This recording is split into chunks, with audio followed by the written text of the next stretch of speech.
नमस्कार। फिर से हाजिर हूँ एक नई कहानी के साथ में। मैं हूँ राज। आप देख रहे हैं हाईवे 33। दोस्तों, आज की कहानी जो हमें भेजे हैं उनका नाम परवेश है।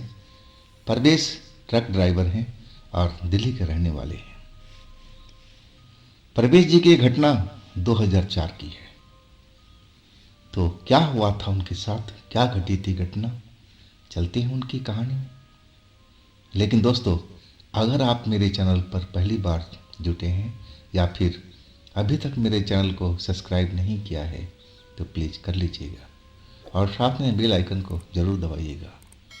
शुरू करते हैं आज की कहानी। दोस्तों, मेरा नाम प्रवेश है।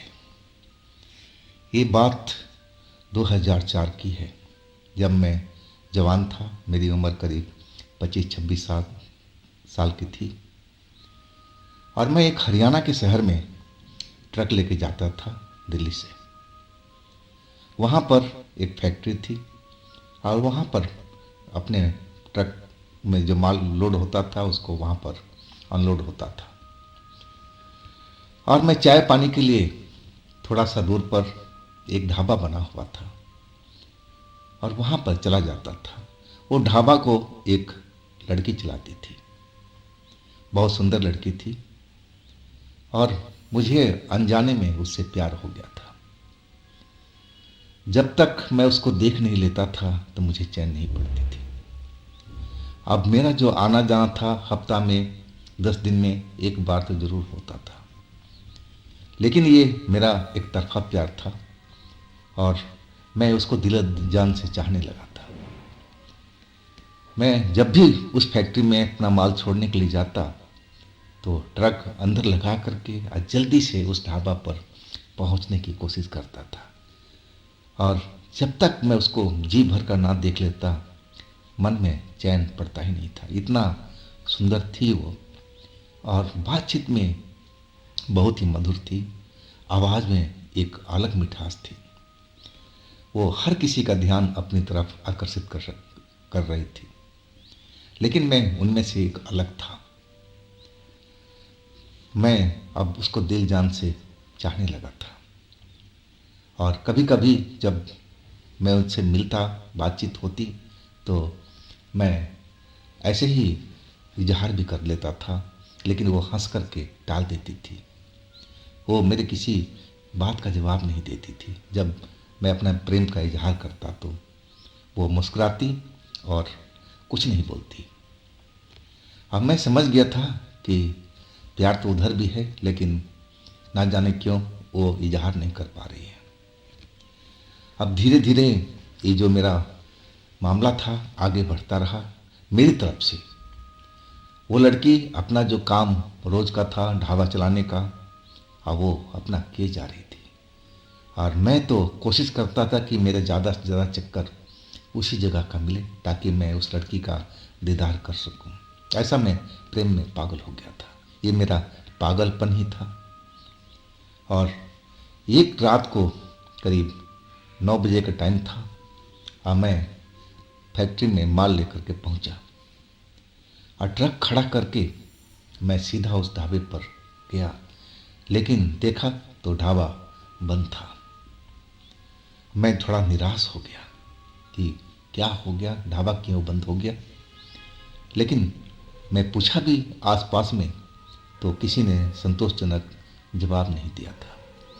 अब मैं तो रात को अपना जो ट्रक था उसी ढाबे के बगल में खड़ा करता था और अपने ट्रक में ही रात में सो जाता था, उसी ढाबे में खाना वाना खा करके उस लड़की से बातचीत करके। और ढाबा रात के करीब 11 बजे के आसपास बंद हो जाता था। अब फिर वो जो लड़की काम करती थी वो अपने घर चली जाती थी ढाबा को बंद करके, क्योंकि वो फैक्ट्री एरिया का ढाबा था। जब तक फैक्ट्री का मजदूर आते रहते थे ढाबा खुला रहता था। अब रोड का ढाबा तो था नहीं कि वो 24 घंटा खुला रहे। तो उस रात मैं बहुत निराश था। जब मेरा ट्रक खाली हो गया तो मैं हमेशा की तरह ट्रक अपना उसके ढाबे के बगल में लगा दिया था और फिर मैं अपने ट्रक में सो गया था। हालांकि मुझे बहुत देर के बाद नींद आई थी। मैं उसी के बारे में सोच रहा था कि आखिर आज उसका ढाबा क्यों बंद है, क्या कोई बात हो गई है। लेकिन अब इस टाइम तो सही जानकारी नहीं मिल रही थी। मैं सोचा कि सुबह में जो इसके बारे में बात करूंगा, पूछूंगा पड़ोसियों से कि आखिर ढाबा इसका क्यों बंद है। अब फिर मैं अपने ट्रक में सो गया था। अब जो वहाँ पर रोशनी थी स्ट्रीट लाइट की, वो थोड़ी दूर थी और एक बल्ब उस ढाबे के पास में जलता था और वो आज भी जल रहा था, ढाबा बंद होने के बाद में भी। और उसकी जो रोशनी थी वो हमारे ट्रक के आसपास में फैली हुई थी। मैं गहरी नींद में अब चला गया था। तगड़ी नींद आ गई थी। दिन भर के थकान, ड्राइविंग करना आसान थोड़ी होता है। अब मैं एकदम अपनी नींद का मजा ले रहा था और तभी मुझे लगा कि मेरा ट्रक हिल रहा है, जैसे इधर से उधर, इधर से उधर कोई, ऐसा मुझे महसूस हुआ। और जैसे ही महसूस हुआ तो मेरी नींद खुल गई। मैं उठ कर के बैठ गया जो लेटा हुआ था। अब वाकई मेरा ट्रक, मुझे लगा दो पल के लिए कि मैं कोई सपना देखा, ड्रीम देखा है, लेकिन ये तो रियलिटी थी। मेरा ट्रक कभी बाएं झुक रहा था, कभी दाएं झुक रहा था, जैसे कोई उसको हिला रहा हो, डुला रहा हो, कोई धक्का दे रहा हो। और ट्रक तो कितना हैवी होता है, वो तो एक इंसान की, दो इंसान की बस की बात नहीं है कि इधर से उधर कोई हिला डुला सके। वजनी ट्रक होता है। मुझे कुछ अलग अजीब सा लगा। मैं आश्चर्य में था कि आखिर ये मेरे ट्रक के साथ में हो क्या रहा है। अब मैं खिड़की के साथ में देखने लगा। जो उस ढाबे पर बल्ब जल रहा था ना, वो कभी जल रहा था, कभी बुझ रहा था, कभी जल रहा था, कभी बुझ रहा था। और जैसे जल बुझ रहा था वैसे वैसे ट्रक मेरा झोल खा रहा था, कभी दाहिने कभी बाएं, ऐसे कर रहा था। अब ये खेल मुझे समझ में नहीं आ रहा था। मैं बाएं देखा, दाएं देखा, लेकिन कोई भी नज़र नहीं आया कि जैसे कोई हो, मेरे ट्रक का हिला डुला रहा हो, लेकिन कोई नहीं था। पूरा जो एरिया था, जगह था, बिल्कुल खाली था। अब जो ढाबे पर बल्ब जल बुझ रहा था तो मैं उस तरफ ध्यान देने लगा। मुझे लगा कि वहाँ पर कोई लड़की खड़ी है उस ढाबे का दरवाजे के पास में। वो ढाबा तो बंद था। अब बल्ब की जो रोशनी थी आगे की साइड में पड़ रही थी और उसके पीछे में वो खड़ी थी दरवाजे पर। बिल्कुल देखने में वो मेरी प्रेमिका की तरह लग रही थी, मतलब उस ढाबे की मालिक की तरह लग रही थी। हाँ, मैं सोच में पड़ गया कि इतनी रात को, आधी रात से ऊपर का टाइम हो गया है, आइए लड़की क्यों अब आई है आधी रात के टाइम में? क्या वो जान चुकी है कि मैं यहाँ पर आ गया हूँ? मेरे दिल में कई तरह के ख्याल आने लगे थे। मैं सोच में पड़ गया था कि कहीं वो मेरी प्रेमिका तो नहीं है। फिर मैं अपने ट्रक से नीचे उतर गया। मैं उस तरफ बढ़ने लगा। जैसे ही ढाबे की तरफ बढ़ने लगा, जो ट्रक मेरा हिलना डुलना था ना, अब वो रुक सा गया था। अब ये पहली मेरे को समझ में नहीं आई, लेकिन मैं उस लड़की को देखना चाहता था कि आखिर पूरा एरिया सब शांत हुआ पड़ा है, ढाबा बंद पड़ा है और कौन सी लड़की आकर के दरवाजे पर खड़ी है।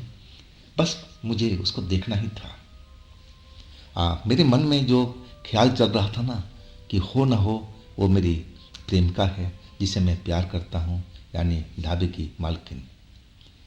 और मैं जैसे ही उस ढाबे के नज़दीक पहुँचा तो ट्रक तो हिलना डुलना बंद ही हो चुका था और जो बल्ब जल बूझ रहा था ना, वो भी अब बिल्कुल अब जलने लगा था, वो बंद नहीं हो पा रहा था।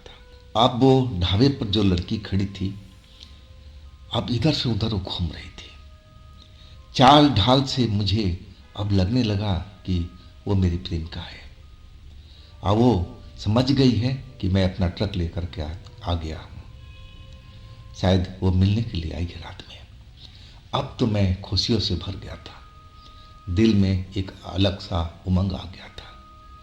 अब मैं तेजी से उस ढाबे के जो लाइट जल रही थी बरामदे में पहुंच गया। देखा कि दीवार के साथ में वो घूम करके खड़ी है, वो ढाबे के गेट पर। अब मैं खुशी से झूमता हुआ और एकदम उसके पीछे पहुंच गया था, और मैं उसका नाम लेकर के पुकारा, और जैसे ही नाम लेके पुकारा वो कोई जवाब नहीं दी। मेरा हौसला बिल्कुल सातवें आसमान पर था। अब मैं फिर आवाज़ नहीं दिया, पीछे से जा कर के और उसको मैं अपने बाहों में भरने की कोशिश कर लिया। जैसे ही बाहों में उसको भरा, मुझे लगा कि मेरे सारे शरीर में एक बिजली का तरंग गुजर गया है। पूरा शरीर झंझनाहट से भर गया था। शरीर में एक अजीब तरह का मुझे व्यवहार महसूस होने लगा था। पूरा शरीर जिसे लग रहा था कि कांप रहा हो, बिजली का शॉक मुझे किसी ने दे दिया हो। अब तो मैं एकदम हिल गया था, और तब तक तो वो लड़की जो पीछे के साइड में अपना मुंह करके खड़ी थी, और कपड़ा लत्ता सब कुछ मेरी प्रेमिका की तरह था। अब वो मेरी तरफ घूम गए। जैसे ही वो घूमी, मैं तो देख करके और दहल चुका था। जिसको मैं अपनी प्रेमिका समझ करके और उसको बाहों में भरने का कोशिश किया था, वो तो एक चुड़ैल थी, बिल्कुल भयानक शक्ल वाली। मेरे रोंगटे खड़े हो चुके थे, डर के मारे मेरी हालत खराब हुई पड़ी थी, और शरीर में एक अलग ही झंझनाहट निकल रही थी। कान में जैसे लग रहा था कि सीटियाँ सी बज रही हो। कहा जाए तो मेरा हालत बहुत खराब हो चुका था। रही सही कसर उसकी शक्ल ने पूरा कर दिया था, और मैं भागना चाहा वहाँ से चिल्ला कर के, और मैं भागना चाहा पीछे की साइड में अपने, तो भाग नहीं सका। तब तक वो लड़की जिसको मैं अपने बाहों में भरने की कोशिश किया था, अब उसने मेरे को अपनी बाहों में भर लिया था। अब बाहों में तो भर लिया, अब मैं इतना बेचैन था, इतना डरा हुआ था, चिल्ला रहा था, लेकिन मेरी चिल्लाहट सुन करके कोई भी वहाँ पर था नहीं, तो आएगा कैसे। और जो फैक्ट्री थी थोड़ी दूरी पर थी, शायद वहाँ तक मेरी आवाज़ पहुँची ना पहुँची मुझे डाउट ही था, क्योंकि दूरी थोड़ी ज़्यादा थी। अब वो लड़की जो ढाबा का पिछला जगह था जहाँ पर बर्तन भाड़ा वगैरह साफ करते थे, और उधर में जंगल सा उगा हुआ था, पूरा ज़मीन खाली था, पेड़ पौधे सब लगे हुए थे जंगली, और उधर मुझे लेके जाने लगी। और अब जो मेरा मुंह था ना, अब बंद हो चुका था। मैं जो चिल्ला रहा था वो भी आवाज़ मेरी बंद हो गई थी। ना जाने उसने मेरे साथ में क्या किया था। मुझे वो लेकर के और ढाबे के पीछे में पहुंच गई थी, जहाँ पर बर्तन भाड़ा जूठा प्लेट वगैरह साफ होता था, उस जगह पर। और उसके बाद मुझे वो ज़मीन पर नीचे गिरा दिया था। जैसे ही मैं ज़मीन पर गिरा, वो मेरे सीने पर सवार हो गई थी, और इतना मुझे डर लगा, मैं तो समझ गया कि मेरी मौत पक्की है। अब तो ये मुझे छोड़ेगी नहीं, ये तो मारेगी। और मैं इतना डर चुका था कि मैं अपना होश खो बैठा। जब मुझे होश आया ना, तो सुबह हो चुकी थी, पूरा दिन निकल चुका था, और फैक्ट्री में जो रोड चल रहा था उस पर अब ट्रक वगैरह गुजरने लगा था। आवाज़ मेरे कानों में पड़ी, और तभी मुझे होश आया था। मैं ज़मीन पर गिरा हुआ था, जिस जगह पर वो चुड़ैल ने गिराया था, ढाबे के पीछे में, जहाँ जंगल झाड़ उगे हुए थे, जहाँ पर वो नाले का पानी जो गंदा पानी होटल का था वो आकर के गिरता था, उसी जगह पर। मैं रात का सब घटना याद करके दहल चुका था। अब फिर मैं जल्दी से उठा, एकदम डरा हुआ था सुबह के टाइम में भी, और सीधा मैं अपने ट्रक के पास पहुंचने लगा, तो देखा कि ढाबा खुल रहा है। मेरी जो प्रेमिका थी अब अपने जो नौकर थे उसके साथ में वो ढाबा को खोल रही थी। अब फिर मैं ट्रक की तरफ नहीं गया, सीधा उसी के पास में आ गया ढाबे पर। वो मुझे देख करके थोड़ा हैरान हो गई और कहने लगी कि तुम इस वक्त में, तुम्हारा ट्रक तो वहाँ खड़ा है। और मेरी जो कपड़ा लत्ता गंदा था सब देख कर हैरान थी। कह रही कहाँ पर लौट के आए हो, गंदे नाले में। और फिर तो मैं एकदम रोने लगा था, मेरी हालत ही इतनी खराब हो गई थी। मैं एक एक घटना उसको बताने लगा कि मेरे साथ में रात में क्या हुआ था।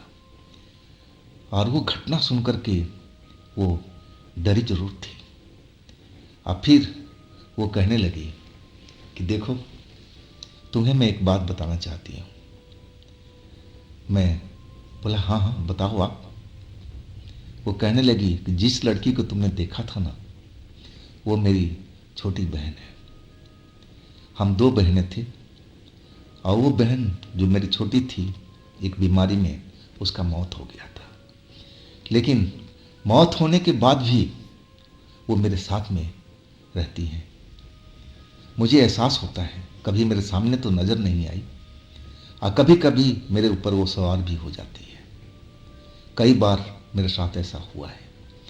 मैं तांत्रिक से भी दिखाया, पंडित से भी दिखाया, मेरी माँ ने हर जगह पर ले गई और सभी ने कहा कि घबराने वाली बात नहीं है, ये तुम्हारे साथ में जो लड़की का आत्मा है तुम्हारी छोटी बहन है, ये तुम्हें नुकसान नहीं करेगी।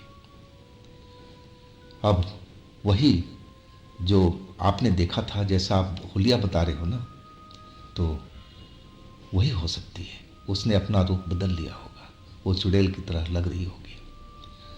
और उसका क्या मनसा था ये तो मैं नहीं बता सकती, लेकिन मैं इतना ज़रूर बता सकती हूँ कि उसका मनसा तुम्हें मारने का नहीं था। अगर मारना होता तो तब तक तुम्हें जिंदा नहीं छोड़ती।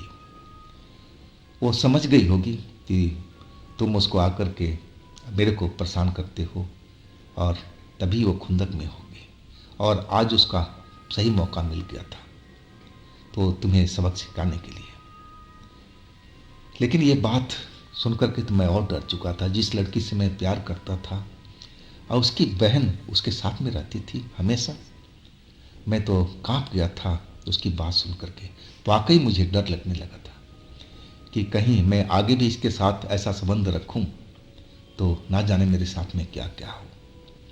और उसके बाद से सही में उस लड़की से मुझे अब डर लगने लगा था। और इसके बाद तो मैं उस तरफ अपना ट्रक ले जाना ही बंद कर दिया था, इतना मैं डर गया था उसकी बात सुन करके।